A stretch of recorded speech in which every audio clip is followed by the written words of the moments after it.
Sebelumnya, perkenalkan nama saya Elvina Estalita dari kelas MPI 1A. Bismillahirrahmanirrahim. Assalamualaikum warahmatullahi wabarakatuh. Innal hamdalillah nahmaduhu wa nasta'inuhu wa nastaghfiruh wa na'udzu billahi min syururi anfusina wa min sayyiati a'malina. May yahdihillahu fala mudhillalah wa may yudlilhu fala hadiyalah.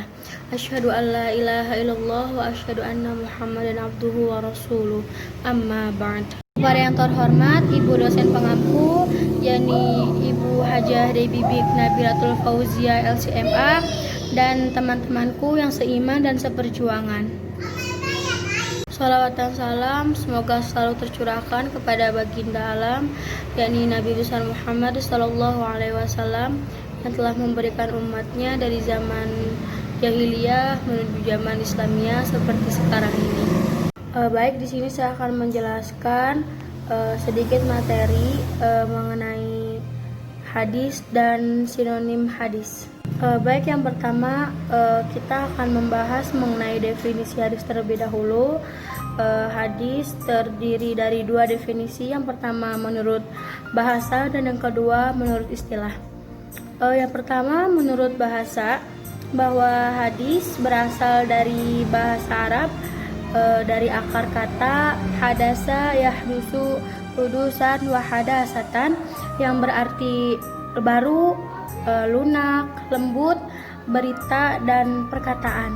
Selanjutnya hadis menurut istilah, bahwa hadis adalah hal-hal yang berasal dari Nabi Shallallahu Alaihi Wasallam, baik berupa perkataan, perbuatan, penetapan maupun sifat-sifat beliau, sifat-sifat Nabi maksudnya, baik sifat-sifat fisiknya, moral maupun perilaku, baik beliau menjadi Nabi maupun sesudahnya. Selanjutnya saya akan menjelaskan bagian-bagian hadis, karena di sini ada 5 bagian. Yang pertama hadis qauliyah, yaitu hadis perkataan. Yang kedua hadis fi'liyah, yaitu perbuatan. Yang ketiga ada hadis takriri, yaitu persetujuan. Yang keempat ada hadis fisik, dan yang kelima ada hadis perilaku. Mari nanti kita bahas sama-sama ya. Pertama, contoh hadis perkataan atau qauliyah. Contohnya itu, barang siapa yang senang diluaskan rezekinya dan dipanjangkan umurnya, maka sambunglah dari silaturahmi. Hadis riwayat Al-Bukhari. Jadi ini salah satu contoh perkataan dari Nabi Shallallahu Alaihi Wasallam.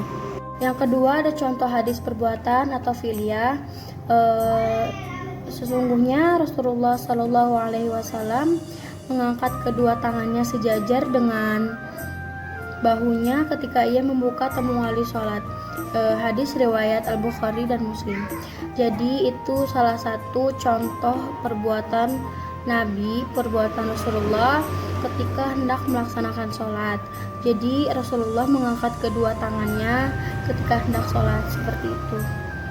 Selanjutnya contoh hadis persetujuan atau takriri, bahwa ada hadis yang diriwayatkan oleh Al-Bukhari dari Khalid bin Al-Walid, bahwasanya dia dan Nabi berkunjung ke rumah Maimunah, lalu disuguhi makanan daging dob atau sejenis kadal besar, lalu Rasulullah menyulurkan tangannya untuk mengambil. Sebagian wanita yang melihat berkata, beritahu Rasulullah apa makanan tersebut. Maka para sahabat berkata, itu daging dob ya Rasulullah. Ketika Rasulullah menarik tangannya, maka aku ini sebagai si Khalid bertanya, apakah itu haram ya Rasulullah? Rasulullah menjawab, tidak, akan tetapi makanan tersebut tidak ada di daerahku atau tidak ada di tempatku. Oleh sebab itu aku menghindarinya. Khalid berkata, lalu aku mengambil dan memakannya sementara Rasulullah melihatnya. Hadis riwayat Al-Bukhari. Menurut hadis tersebut bahwa Rasulullah mengizinkan untuk memakan daging dob atau kadal besar, namun Rasulullah tidak memakannya karena di tempat Rasulullah memang tidak ada daging seperti itu. Tapi bukan berarti ketika Nabi SAW tidak memakannya bukan berarti haram, jadi diperbolehkan saja karena memang di daerah Nabi tidak ada makanan seperti itu, jadi Nabi tidak memakannya. Bukan berarti haram, tapi boleh-boleh saja. Baik, selanjutnya setelah membahas hadis takriri atau persetujuan, ada pula contoh hadis tentang sifat atau perilaku Nabi. Dari Anas bin Malik berkata, karena Nabi Sallallahu Alaihi Wasallam ahsanun nasi khuluqan, bahwa Rasulullah Sallallahu Alaihi Wasallam adalah manusia yang paling baik akhlaknya. Hadis riwayat Al-Bukhari dan Muslim. Bahwa ini salah satu contoh ya, bahwa memang tidak ada manusia terbaik, tidak ada manusia yang paling baik akhlaknya kecuali Rasulullah Sallallahu Alaihi Wasallam. Selanjutnya ada contoh hadis sifat atau fisik Nabi dari Al-Bara bin Azib, bahwasannya Rasulullah SAW adalah seseorang yang berperawakan sedang, berpundak lebar, berambut lebat sampai ke daun telinga. Beliau suka mengenakan pakaian warna merah. Aku sama sekali tidak pernah melihat sesuatu yang lebih bagus daripada Nabi SAW. Hadis riwayat Muslim. Jadi contoh di sini adalah contoh memberitahu bahwa fisik Nabi itu seperti apa. Fisik Nabi itu yang berpundak lebar, yang berambutkan sampai ke daun telinga, dan dia suka memakai pakaian yang berwarna merah seperti itu. Dan di situ pun isinya ada mengenai bahwa dari Al-Bara bin Azib mengatakan bahwa tidak ada seseorang pun yang lebih bagus daripada Nabi Sallallahu Alaihi Wasallam.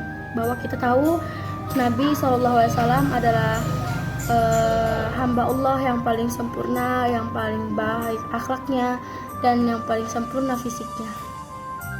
Baik, setelah membahas beberapa contoh hadis, di sini kita akan lanjut mengenai pembahasan sinonim hadis atau persamaan hadis. Hadis memiliki beberapa kesamaan atau sinonim, diantaranya ada sunnah, ada khobar, dan asar. Nanti kita akan bahas satu persatu mengenai pengertian dan contohnya ya. Baik, yang pertama sinonim hadis adalah sunnah, bahwa sunnah secara bahasa ialah perjalanan yang diikuti atau tradisi atau kebiasaan yang berjalan secara terus-menerus. Dan menurut istilah sunnah itu, pertama yang menurut ahli hadis, makna sunnah sama dengan hadis. Yang kedua menurut ulama fikih, bahwa sunnah adalah sifat syara yang menuntut pekerjaan tetapi tidak wajib dan tidak dipaksa atau tidak disiksa bagi yang meninggalkannya. Dan yang ketiga menurut ulama usul fikih, bahwasannya sunnah adalah segala sesuatu yang diriwayatkan dari Nabi yang bukan Al-Quran, baik berupa segala perkataannya, perbuatannya, dan pengakuan yang dituntut atau dijadikan dalil hukum syara. Dan yang terakhir menurut ulama al-mau'idhah, bahwasannya sunnah adalah lawan dari bid'ah. Maksud sunnah adalah lawan dari bid'ah, jadi sesuatu yang selain bid'ah itu adalah sunnah. Sunnah itu apa ya? Nah, sunnah itu sesuatu yang baru, yang tidak ada dalilnya, yang mencangkup keagamaan gitu.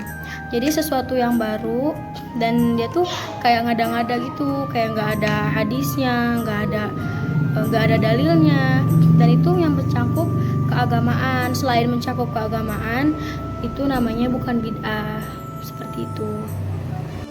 Baik, selanjutnya sinonim hadis yang kedua adalah khobar. Khobar menurut bahasa ada diartikan berita.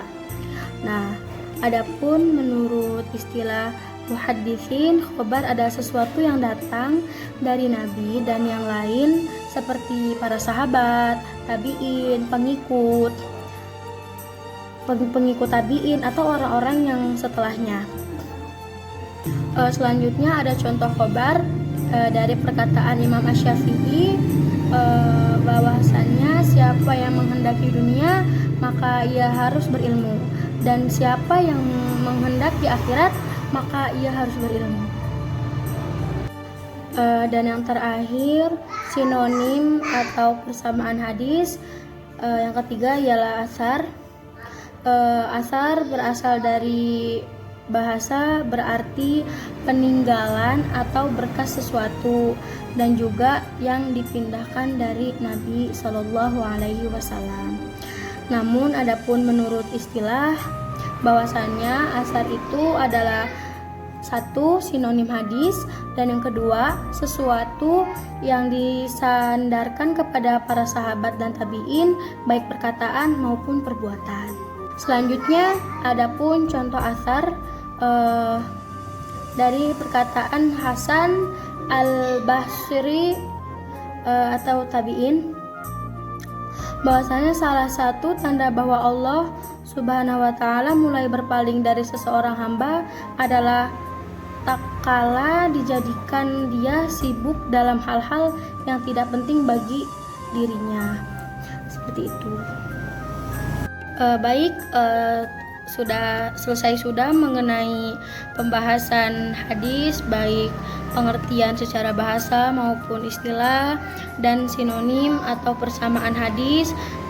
Telah dijelaskan tadi sunnah, khobar, dan asar, baik pengertian maupun contoh-contohnya. Selanjutnya, untuk penutup saya ingin memberi sedikit rangkuman tentang apa yang telah tadi saya jelaskan. Bahwasannya pertama, hadis itu sandarannya kepada Nabi, dan aspeknya itu mencakup perilaku, perbuatan, persetujuan, dan sifat. Dan yang kedua ada sunnah.